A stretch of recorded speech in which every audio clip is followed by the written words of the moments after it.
We were friends, Chris, Arthur, Joff, Big, and I. I guess you could say we were naughty boys. If you were to describe the dreams of another 10-year-old, I could show you how we were not so different. It was Arthur's dare, but then that is how it would happen. Arthur would dare, Chris would lead, Big would follow bravely, and Joff would follow nervously. I'd follow. I'd always wonder why. Big was enamored by ants. He had a glass-fronted thin cabinet that profiled a nest. He would feed the ants by opening the top of the cabinet and leaving tidbits of sweets, including sugar or honey. An older boy had seized Big's ants. At his mercy, the ants did what they normally do, hurrying and scurrying and attending to the nest of the queen. The soldiers soon mobilized, but they were helpless. No more tasty tidbits for them. Soon a few were relocated to an established home for daddy long-legged spiders, eventually to be consumed by the spiders. Most were caught and held, helpless in webs. The rest were drowned in an acid bath of urine. When Big ran to Chris to tell him about this older bully, Chris had been playing a CD for Arthur. Arthur was attempting to copy the tune on a guitar. Joff was there too. I wanted to show Chris a story I'd read, and I was waiting for a natural break in the flow of this conversation with Arthur. I was dozing while waiting.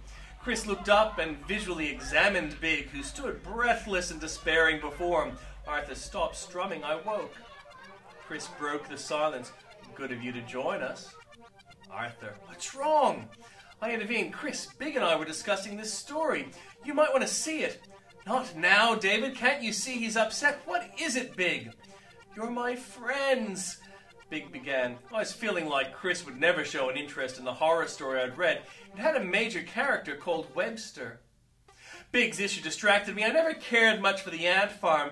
My younger sister liked those things. I had to admit, though, that he was really distressed. Joff was repeating everything that Big told Chris to both Chris and Arthur. They were despairing over ever getting revenge on the older boy.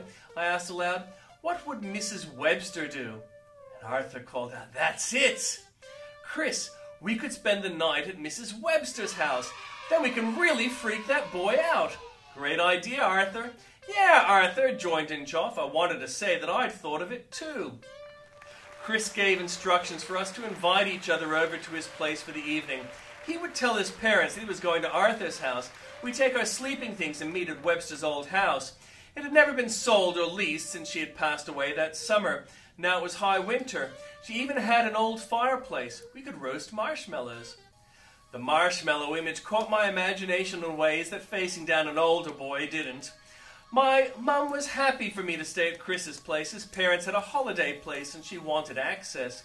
She made sure I packed everything like a toothbrush. I tried to explain to her that we weren't having that kind of a party, but I didn't want to alert her what her greed had hidden. I also threw in the bag a neat flashlight I used to read under the covers and a mirror I often used to examine myself. Sister helped me by distracting Mum with her helplessness. Mom, she cried, I'm thirsty. We met outside the gate. I was beginning to think that Big would never show at all. But we waited for him as friends do. We were all shivering when he reached the gate. Joff had been staring at the windows, routinely claiming to see something. We kept pointing out the birds of winter that flew among the trees. It hadn't occurred to any of us that birds don't stay around frozen houses in winter.